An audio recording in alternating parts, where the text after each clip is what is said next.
So now we need to add the apple. Let's go back here to the main module, and down here I'm going to add a new macro, add apple. And with randomize, I'm going to set two variables.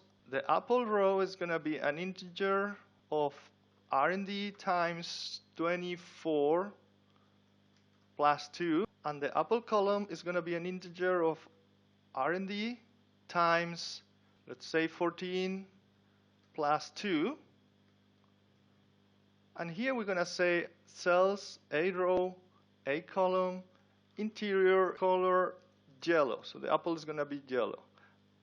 And then we need to add the add apple macro up here when we start the game. So now if I click start, we see the apple. And if I go towards the apple, nothing's going to happen yet because we didn't program that just yet. So let's go back to move snake macro. And down here, I'm going to add a commentary, check the movement of the snake. And we're going to check if cells for the head of the snake, so R0, C0, interior color is yellow, then it means we got the apple. And we can, for example, here say apples equals apples plus 1 to count the number of apples. Or we could use points equals points plus 10 or whatever. And then we're going to redimension the array. So redeem with preserve to preserve the values of the array for R, which is the upper bound of R plus 1. And the same for C.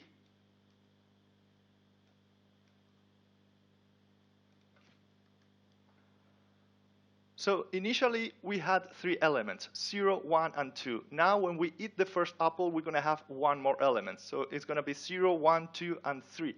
And for the element number 3, the third part of the snake, which is going to become the tail of the snake, we need to set the position. So that's going to be R, U bound R, now it's going to be 3,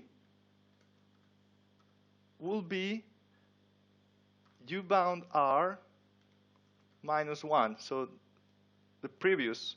And the same for C. So we change here C, C. And then we're going to add a new apple. And here we could end the if, or actually we can go else if cells are 0, C0, interior is actually different than black, then it means we hit the body of the snake or we hit the border, so it's not black anymore. In that case, we want to end the game and exit the sub. So let's see how it works as of now. I start, here's the apple. Now we approach the apple, and when we hit the apple, it looks like nothing happened. It has already placed a new apple, but then when we make the next move, we see now it grew by 1 element. So now it has 4 elements. Element number 0, which is the head, 1, 2, and 3. And if we go back to and get another apple, now we have 1 more element. Okay, now we're going to add movement. So the snake is going to move all the time. So to do that, I'm going to add a new module here, and I will call it timer. And we're going to use the same set timer function that we've used in a previous video. I'm leaving the link here up here, and I will also add it to the description. So I'm just going to copy the code. And if you want to know more about that, please check the other video. This is the declaration of the set timer function for 64-bit and 32-bit. And here's when we start the function, and that's the speed. I've set it to 200 milliseconds. Then it's going to call move a snake. Let me just change that. And when we finish or we stop, it's going to stop. And here I'm going to add also the free keys. So whenever we stop the macro, it's going to free the keys. So the set timer function will call the move snake every 200 milliseconds. And that will create the movement. It's going to be rather slow, but you can change that to 100 or 50 milliseconds. So now we need to add a start timer back here in the main module when we start the game.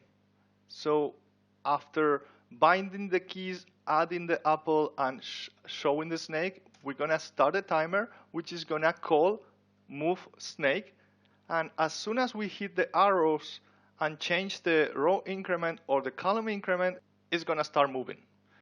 And I'm going to add another button here to stop the game with a stop timer.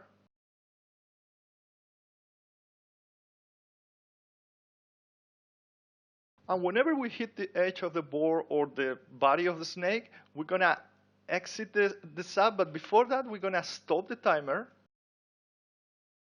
And we can display a message saying game over or something, and then exit the sub.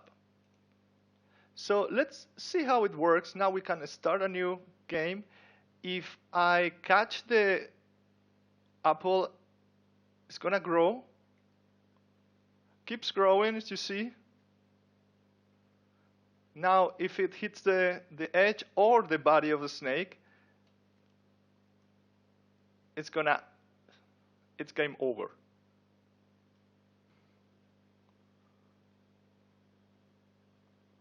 So that's a simplified version of the code. You can find the entire code in the blog. I'm going to leave the link in the description. And that's basically how we create the snake game in Excel using VBA macros. Thanks for watching.